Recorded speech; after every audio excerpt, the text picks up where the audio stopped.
I'd like to welcome you to the next in our series of education webinars presented by Davencio Education.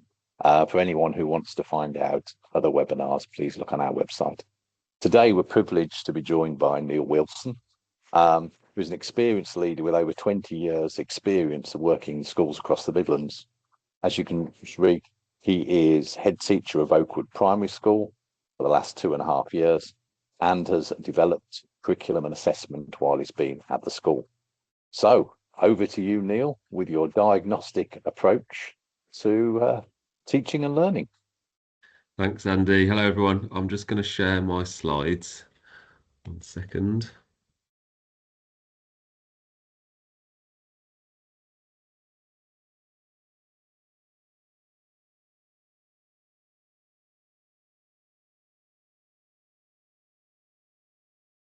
Can everybody see them? Yep. Yeah, brilliant. So I can't see you now because my slides are on. So I'm going to make a start. But if anyone has any questions, please feel free to ask. If you put Andy, if anyone puts their hand up, will you be able to give me the nod because I can't see anything on my screen at the moment? Yeah, that's fine. And if people put their comments inside chat, etc., we can willingly answer. And if you want to stop and see if there's any questions as you move through, Neil, that'll be great. Yeah, fab. Thank you. Yes, so welcome everybody. My name is Neil Wilson. I'm head teacher of Oakwood Primary School in Nuneaton in Warwickshire, where I've been in post since January 2024. When I joined Oakwood Primary School, just for a bit of context, Oakwood Primary School are just skip along. So Oakwood Primary School are we're co-located with Oakwood Secondary School, so two separate schools, but we share one site. We're a broad spectrum generic special school for children from 4 to 11, and the secondary school is 11 to 19. Like I said, we do share the half of the same building, quite a big site. Two separate schools, but we're both part of the same academy trust. So we're part of a mixed MAT multi-academy trust called the Central England Academy Trust, that's made up of, with the Oakwood Primary and Oakwood Secondary are the founding schools of the trust, but we've got two mainstream secondaries, a mainstream junior school, and in September primary special, another primary special, and a brand new primary mainstream school that will be joining the trust. So we're currently 5 schools, due to expand to 7. So that's the context. So quality assurance then, and what is our journey and what this is all about really. So when I joined Oakwood Primary School just about 2.5 years ago now, they were very much in a transitional phase with their quality assurance. They were doing quality assurance, but it wasn't really having any impact. They were still doing formal lesson observations. So it seemed like a really good time to review that and do things a bit differently. So as it says on the slide there, what were we trying to achieve? So the motivations were that... Sorry to interrupt you there, Neil, but unfortunately the slides don't seem to be moving on. So I think if you just press that. Sorry. Does yours not say quality assurance, our journey? No? No, that's it. Oh, can you see it now? No. Let me come out of it. Try again. That's it. So we've got content. That's it. Quality assurance. The next flat. So you're at the top of your slide. So go down. Can you see the content now? No, sorry. What do you see now? Just the quality assurance at SchooliP. So it's your main. Do you know what I've just realised? I think I've. I'll do it manually. Can you see it now? Quality assurance. Yeah, quality assurance, our journey. That's it. Sorry to interrupt you there, Neil. No, it's okay. No, it's good. I can't see what you can see, so it's good to get that feedback. I just need to remember to do it manually. So, what were we trying to achieve? So our Oakwood Primary School was inspected by Ofsted the term before I joined, so October 2023. And even though the inspection went well, they maintained good as a school. The two improvement priorities for the school were linked to subject leadership, as subject knowledge and subject curriculum content. So because a lot of it hinged on subject leadership as a whole, we wanted to build into our quality assurance a more robust way of monitoring the subject curriculum leadership of each subject curriculum area.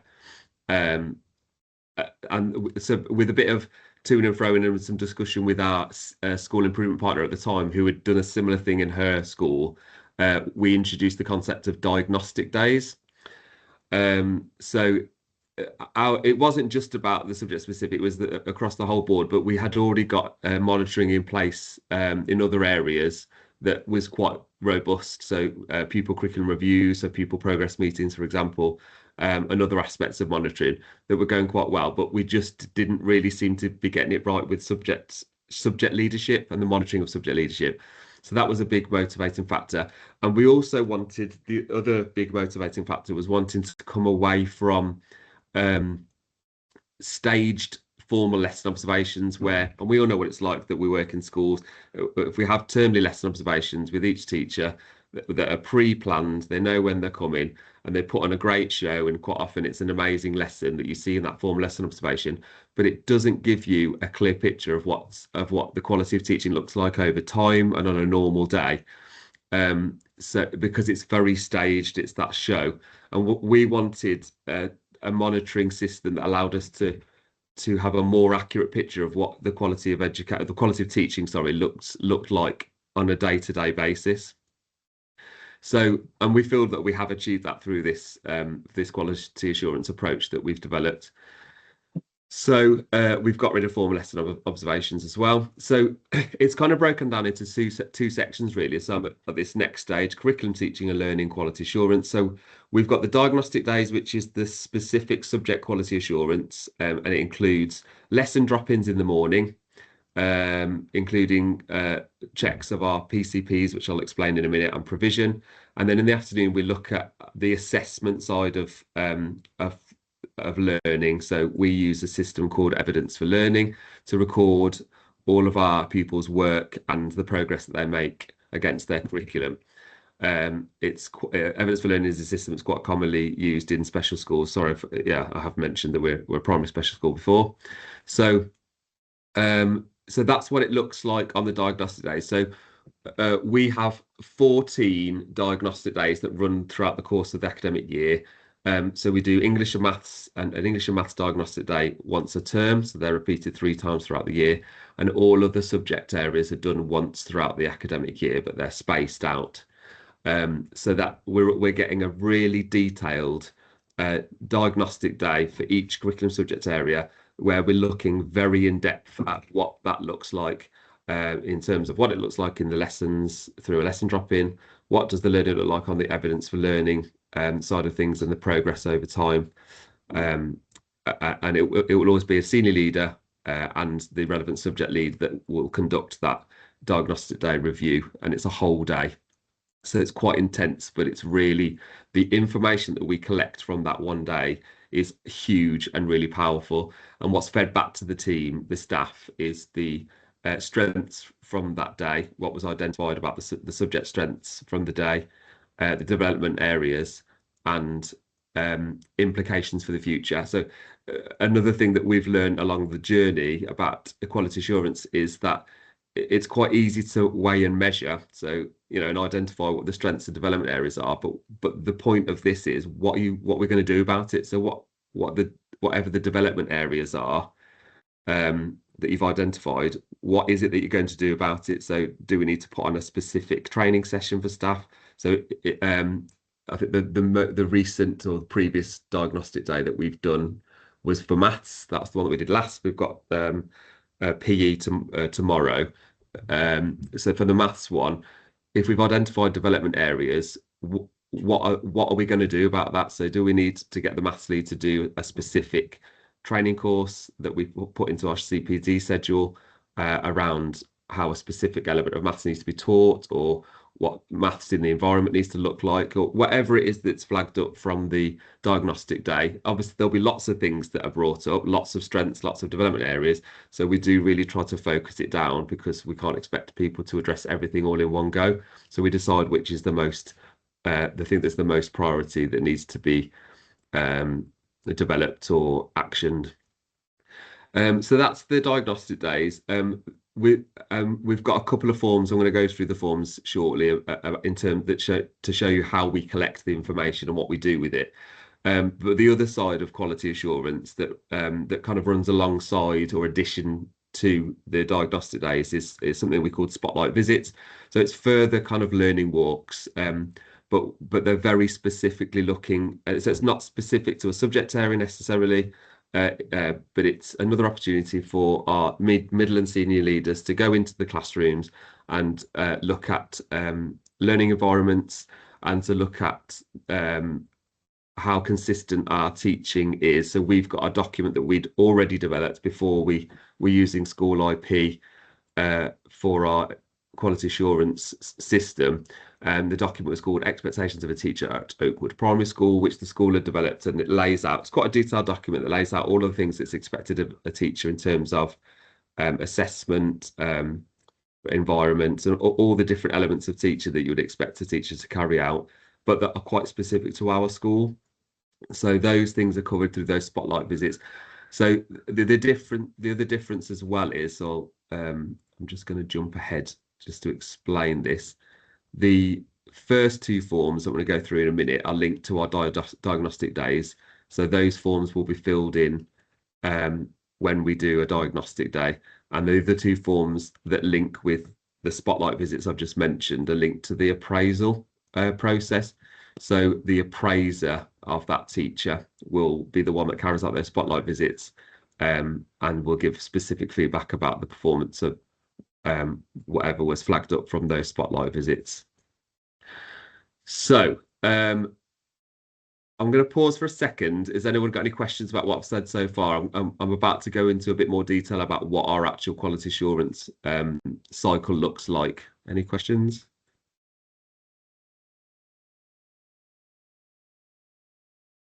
No, you No. seem to have more or less created a cycle of improvement there, haven't you? That's more or less how it goes through.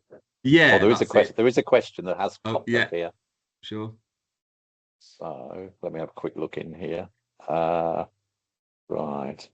So someone says, just ahead, I will need to. Oh, someone said it's good to. Someone's just got to drop out.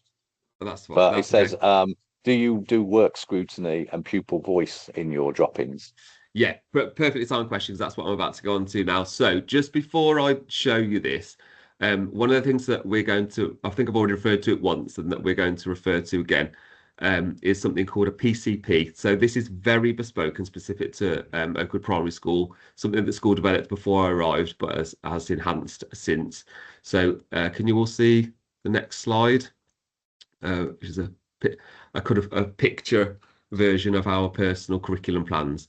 So as we are a special school, primary special school, a broad spectrum and generic special school, we have 140 pupils on roll, all of which have severe and complex learning needs and an EHCP. So obviously, because of the significance of the children's needs, they do require a very individualised and personalised curriculum plan. So this this is a kind of snapshot of the PCP. So the picture of our school character, that's Oakie, our Oakwood Primary School character in the middle there, but there would be a picture of the child in that box in the centre of the PCP, and then all of the subject curriculum areas that relate to the curriculum pathway that each child is on will be around the outside of the picture. So you've got maths there, literacy, communication, PSHE, etc. And in each of those boxes will be very specific, personalised curriculum targets for those relevant curriculum areas that those children will be working on, and will be updated on a half-termly basis or before then if they've achieved them before. And obviously there will also be their relevant short-term targets from their EHCPs weaved into this document as well. So the idea is that a teacher will pick up that updated document for a child and know exactly what it is that they need to be working on and be taught as part of their curriculum. So like I say, very, very individualized and personalized curriculum plan for each child. So you kind of needed to understand that bit before I move on to the next bit. So before I start on this next slide, any questions about the PCPs? No, I was just trying to work out, well, obviously you've got the PCP for the individual bit, but obviously colleague there, Jay Mannion, was saying about obviously part of this process that you do about the monitoring. I think they were referring to, do you look at the children's work, etc., and Yes, the pupil voiced it? Do you ask them, even though it's a special school situation, are you getting feedback from the pupils as well?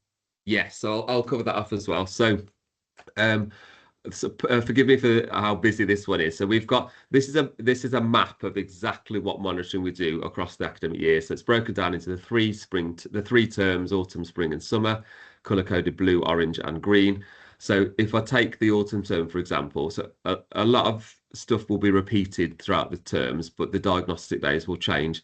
So in autumn 1, for example, we've got PCPs snapshot. So we'll take a snapshot of the PCPs across the school to make sure that the quality of how they've been updated, the targets that are on the PCPs for those children are relevant to their level of need and where we feel that they should be in terms of the bigger picture.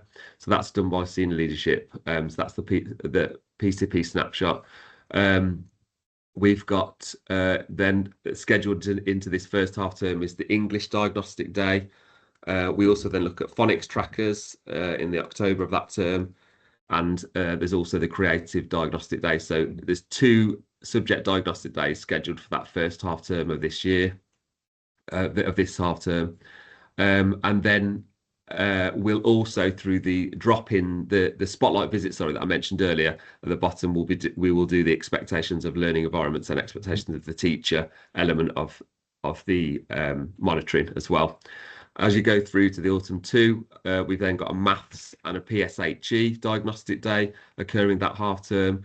But we'll also be looking at tracker snapshots. So we have trackers, curriculum trackers, that records all of the progress the children make against the relevant curriculum pathway that they're on. We have 4 curriculum pathways, and they will be highlighted and updated on the curriculum trackers. So we look at a snapshot of those to make sure that the quality is there with them.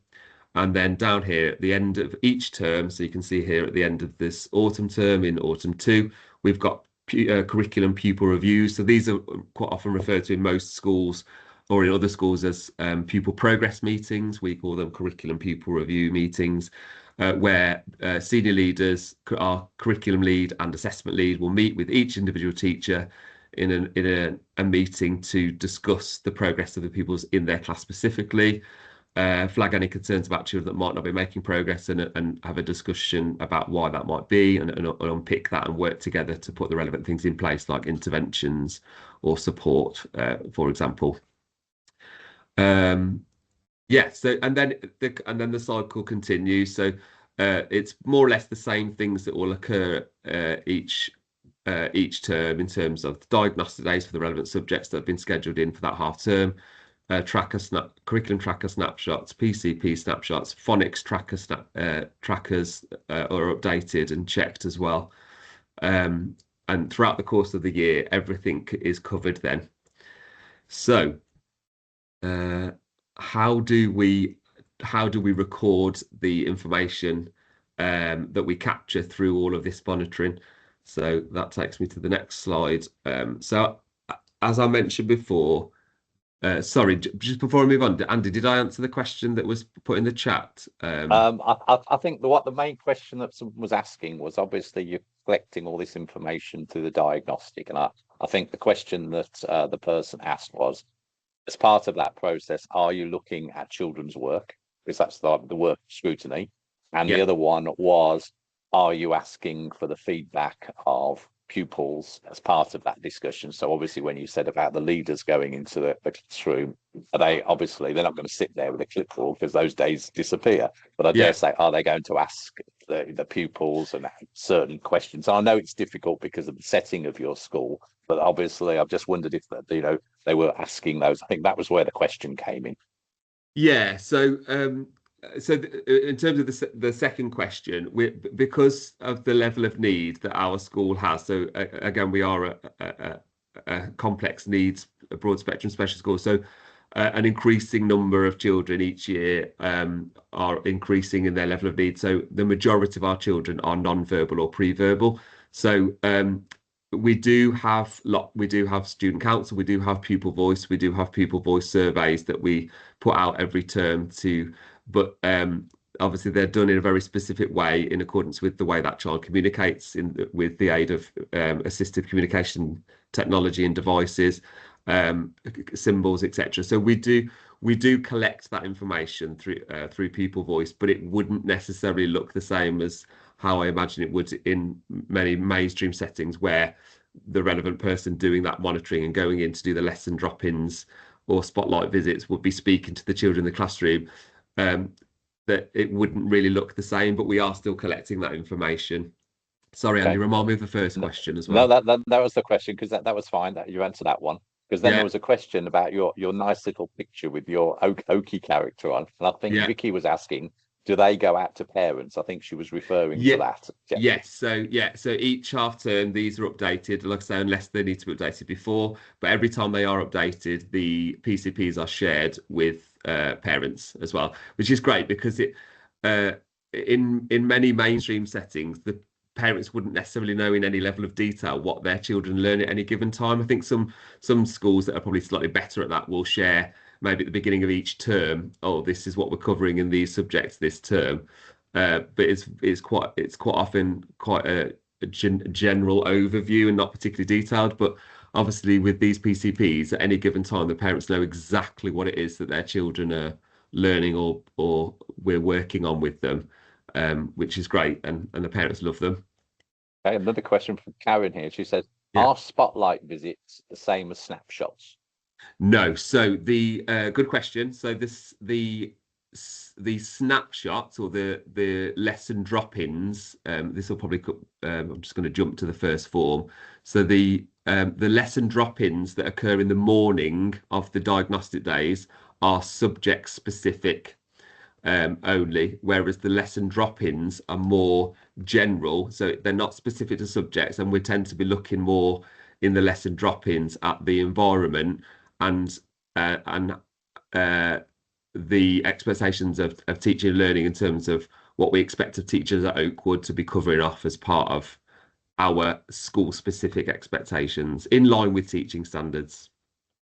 And there's a question from Andy, which I think you're going to answer in the next couple of slides, which is that when you're carrying out like work scrutinies, is there a framework matrix criteria that you apply across all subjects, benchmarks that you are looking to? But I think you're going to come on to that with some of the Yes, slides well, in a minute. actually, you've just reminded me. I think that previous question as well was asking about do we look at people's work? So, yes, we do. But again, that's quite. I don't want to be too specific to my setting, although it's easy to explain if I am. So, we took the decision as a school when we brought in evidence for learning as our assessment system to assess progress and achievement to move away from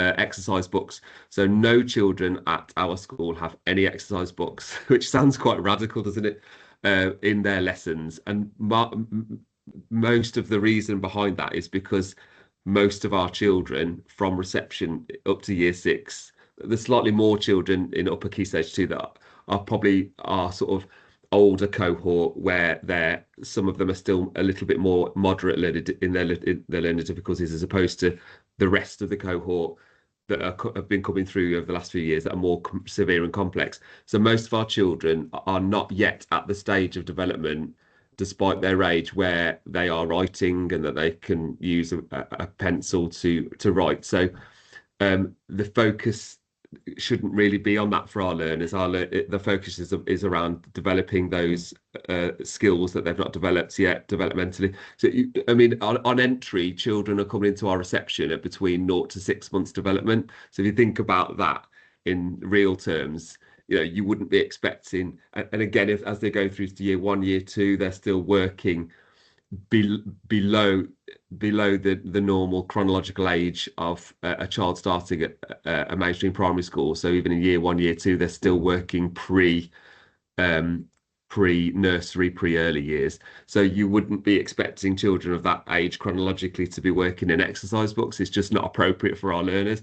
So we had to figure out a way of being able to still capture the progress and learning that they make. So it's all done through photos, videos, written observations, and write-ups. That's all uploaded onto this evidence for learning system, which I think is commonly used in early year settings. But the majority of our children are working around that area anyway in terms of development. So so we definitely do look at the pupils' work, but like I say, it's just not in exercise books. So the whole afternoon of the subject diagnostic days is looking on the system with the relevant subject leader at all of the evidence across the classes to see. And in our expectations of teaching and learning document, it specifies how much evidence we expect per subject area, so that teachers know exactly what they should be uploading onto evidence for learning. So it's really, really clear. And so one of the things we're looking at the afternoons of the diagnostic days is there enough evidence against each subject area, and what does the quality of that evidence look like? Is it giving us a really clear picture as to where the children are they emerging, developing, secure, or mastery, because we use that as our progress descriptor scale.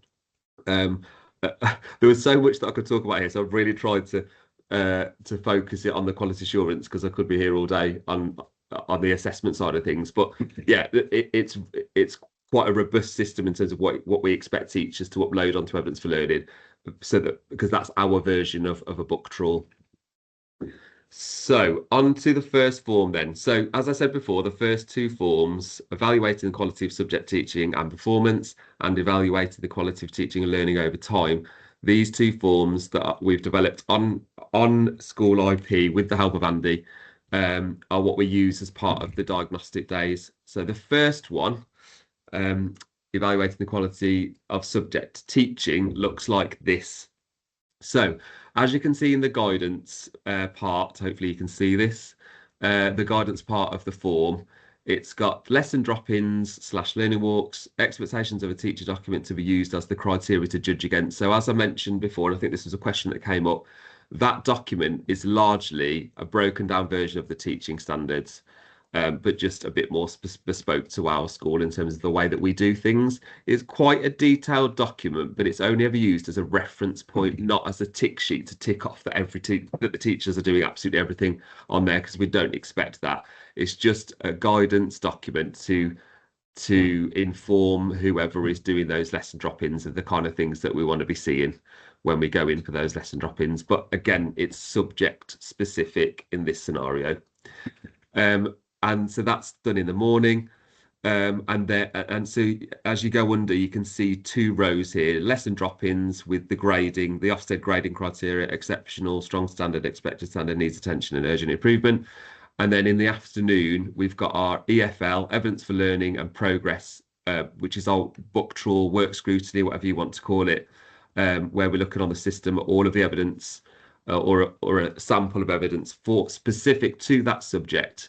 And we want to see that there's a level of consistency. So is every single teacher in our school uploading, in terms of quantity, the right amount of evidence per class for the children that are sampled from their class? And previously, when we first started doing this, there was a bit of disparity. So we could go back to the teachers and say, oh, there should be X number of pieces of evidence for this subject, but we've only seen Y. So, can you correct that, please? Because we need to have enough evidence on there to inform our judgments of what progress looks like. but also just as importantly, if not more importantly, the quality of that evidence. Are the videos, photos, uh, observation write-ups, are they making it clear what those children are learning and the progress that they're making over time? So yeah, that's really important as well. And again, that all links back to that expectations of a teacher document that's linked closely to the teaching standards, but more broken down. So yeah, that's what the first one looks like. Yeah, and then literally, so say for example, if we've just done the maths diagnostic day in the morning, after the morning, or at the end of the day, we usually do it. Whoever's done the morning lesson drop-ins will then grade the teacher essentially for that subject area using the updated Ofsted grading, and they'll do the same for the work scrutiny or trawl of evidence for learning in the afternoon. I am going to be clear here though, guys, because I think in case it raises any eyebrows. Obviously, we know that Ofsted don't require teachers to be graded, and that's something that's happened even on the previous framework. So we don't share that grading with teachers because they don't need to know it. They don't need to get hung up on that.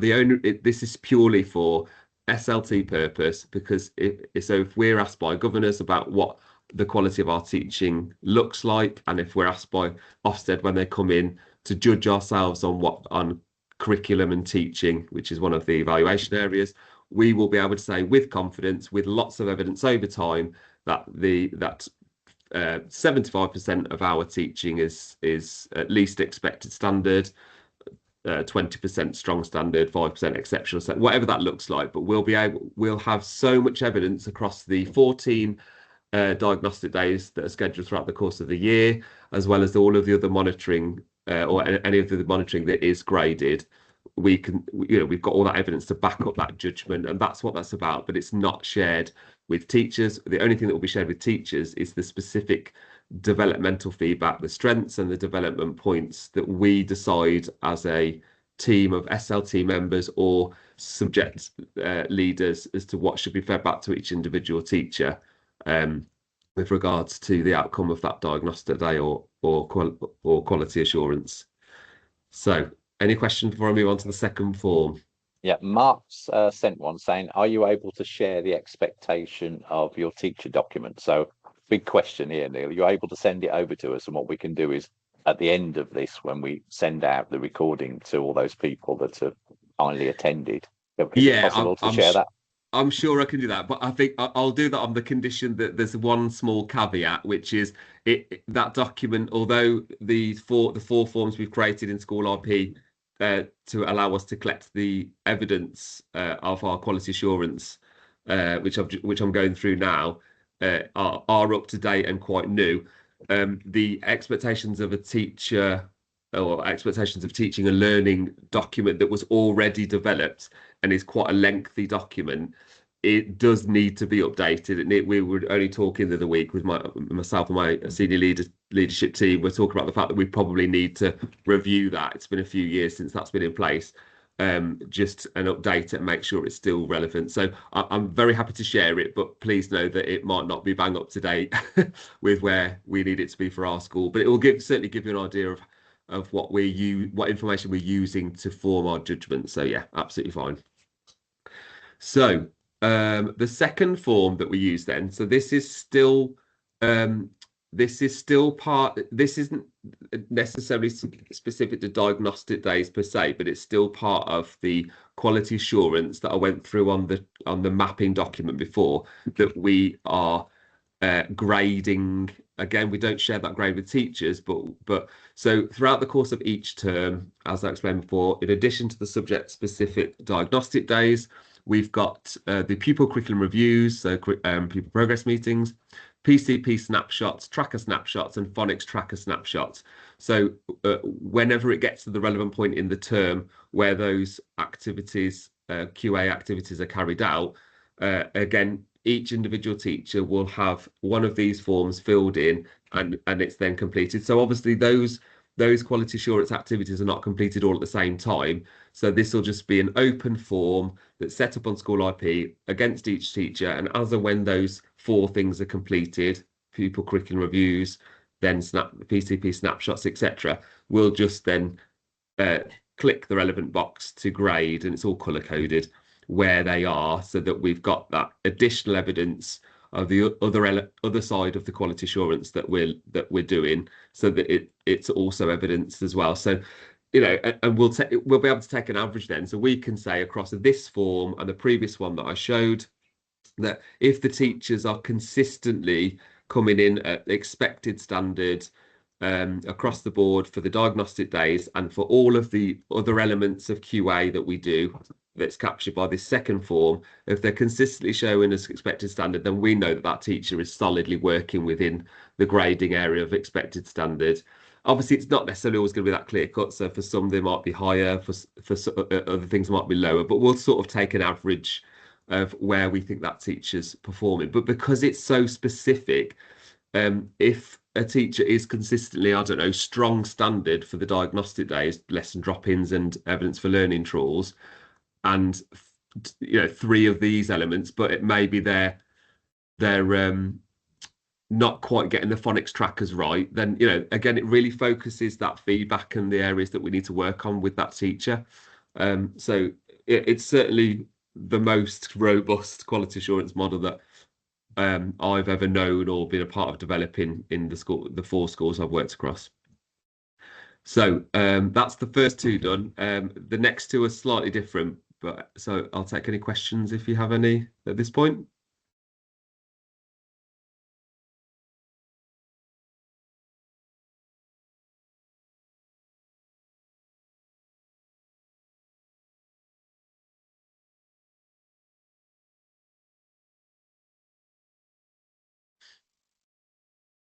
No, can't see anyone typing. Yeah, no worries. I thought I'd give it a minute. I can answer them afterwards anyway. So the third form is the expectations of learning environment. So this is very specifically linked to, well, basically electronic school IP version of the expectations of the documents I was referring to before. So we've got the two documents, expectations of learning environments and expectations of teaching and learning. So this first one is very specific to learning environments. So you can see this isn't the whole thing. I couldn't fit it all on one screenshot. So, but 3 of the areas that are captured as part of this form are provisions. So all provisions should have clear links to each child's personalised curriculum plan and provide opportunities to learn and rehearse skills. All provisions should be aspirational. So in terms of provisions, again, this is very specific to my school, which is a special school, because of where our children are cognitively, developmentally. We take a continuous provision approach to learning. So regardless of what lesson it is, what subject it is, there are always continuous provision activities set up. So different areas, so small worlds, role play, construction, literacy, numeracy, much how you would imagine an early years classroom to look. So all of our classrooms are set up with continuous provision areas, so that because our children, because of their needs, cannot and will not be able to sit at a desk in a formal learning style. That's just not appropriate for their needs. That's why they're here in a special school and not in a mainstream school. So we adapt our environments and approach to learning accordingly. So and this is why we use the continuous provision approach. So we've got the continuous provision approach side of learning, and the children in almost like a fairly free flow style will access those activities, which are highly engaging, and be guided to and supported by a much higher staffing ratio that we have at a school like ours, to access that learning through continuous provision. And then in addition to that, the class teacher and TAs will do focused learning activities that would be more specifically linked to that, perhaps their PCP targets, perhaps that are a bit more focused on one-to-one, one-on-one. So that's kind of what that looks like. So that's sort of helps to clarify in terms of the provisions element of this form. Then we've got displays. So what's our expectation about what displays should look like in the environment, in the classrooms? And then staff. So, for example, staff encourage learners to engage, and they model play within the provision, moving learning forward through questioning. So again, there's a huge emphasis on learning through play as part of continuous provision, but also just as in terms of our approach to learning. Children learn when they're happy. Children are happy when they play, and that's our approach to learning and curriculum. So yeah, that's what. Let me just check I've covered everything off. So what have I got here? So this form records simply how the teacher is working towards the expectations of learning environments, guidance that all teachers are familiar with and know what is expected, which is part of our normal way of working. This is a general comment. There is a general comments box at the bottom of the form that you can't see, so that the appraiser who will so this form will be used as part of the spotlight visits that we do, which sits separately to Diagnostic Days and not subject specific. So this is completed by the appraiser. So the appraiser will do this spotlight visit and fill in this form afterwards, and they'll be recording, strengths and development points here. And it would be very few, 1 or 2 strengths, 1 development point. We really want it to be quite focused here and minimal feedback, because otherwise it would become too overwhelming if we gave too much feedback from all aspects of this quality assurance model. I'm going to come back to feedback a bit later on, because that is an area for us to further develop.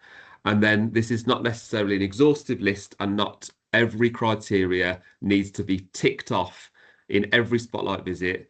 It is hoped that over the course of the academic year, we would see most things that we would hope to see. Okay, and then the last one, similar vein to the previous one being specific to learning environments. This one is more specific to teaching and learning. So again, just a snapshot of that form, but it's got so as you can see from the titles, it's very closely linked to the teaching standards: set high expectations which aspire, motivate and challenge pupils. So we're looking at our learners self-regulated and ready to learn. Are they engaged? Are they on tasks that are linked to their PCPs?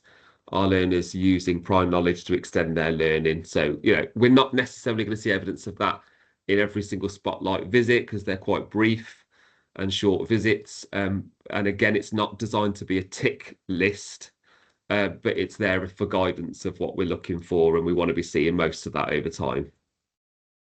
And again, there's a comments box at the bottom for the appraiser to give strengths and development points to be shared with the teacher. So that's pretty much it on the forms. And so before I go on to the what next bit, any questions?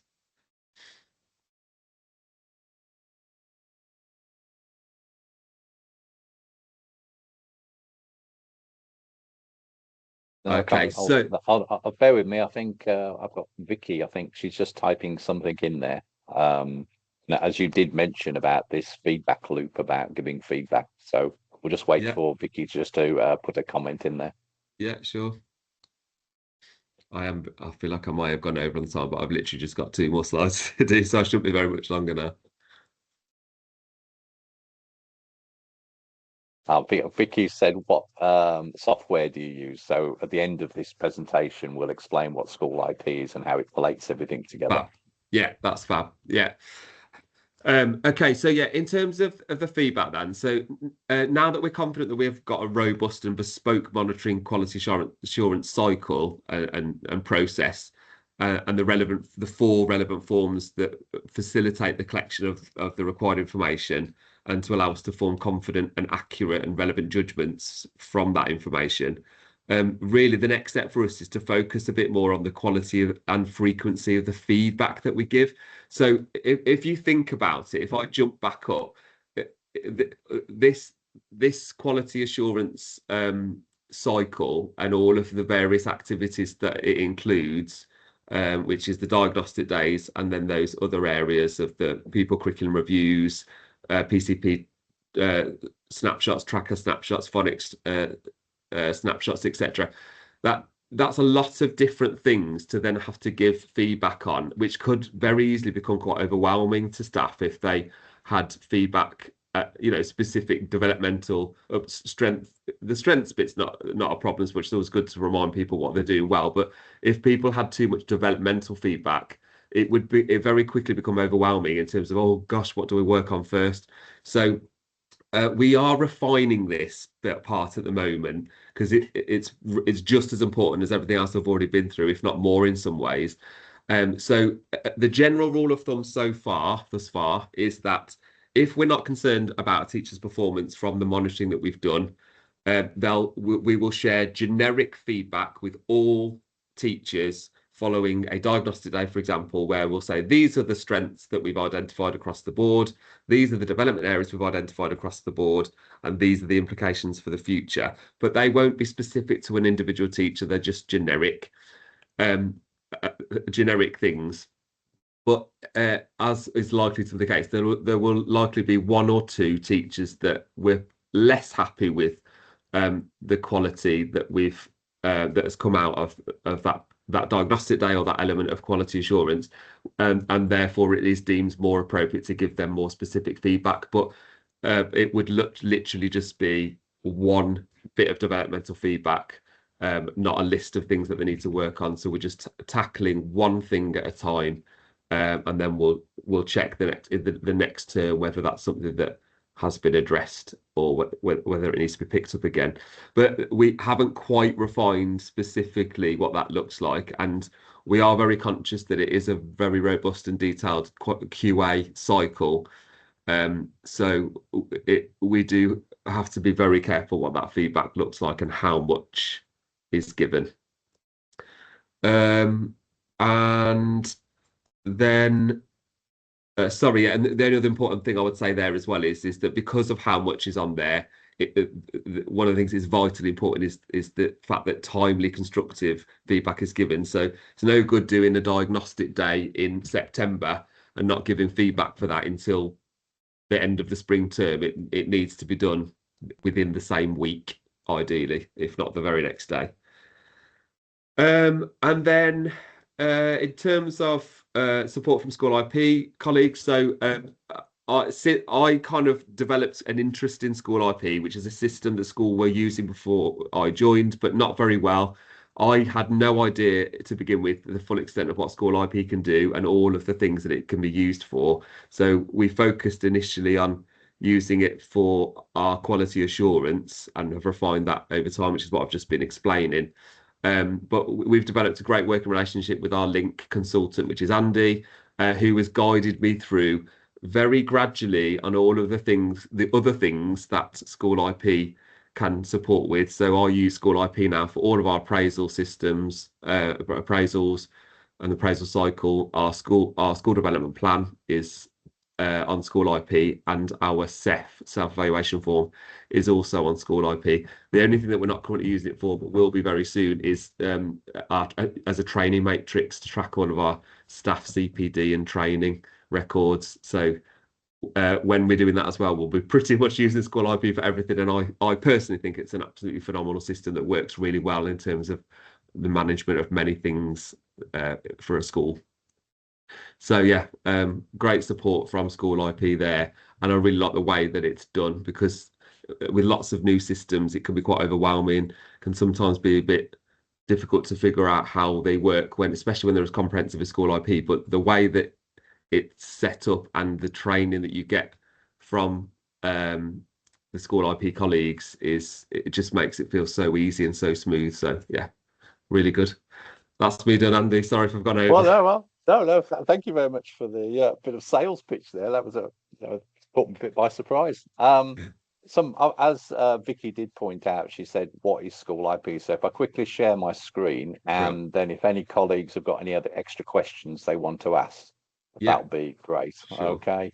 So if I just share it here, people ask about what is SchoolIP. Well, SchoolIP is a school improvement platform. And it links all the elements of school improvement. So it's linking appraisal, even though I personally don't like the word appraisal, but it links CPD, observations, your quality assurance. And as you explained, Neil, it has the forms which are electronic, but it's the ability to collate all that information together and instantly know the performance of your colleagues, but also then how it joins together with school improvement and how it links to your school improvement plan. So you're instantly able to get graphs. So as Neil very eloquently explained about how is ticking and say evident, not evident, all those will be created into live data for you.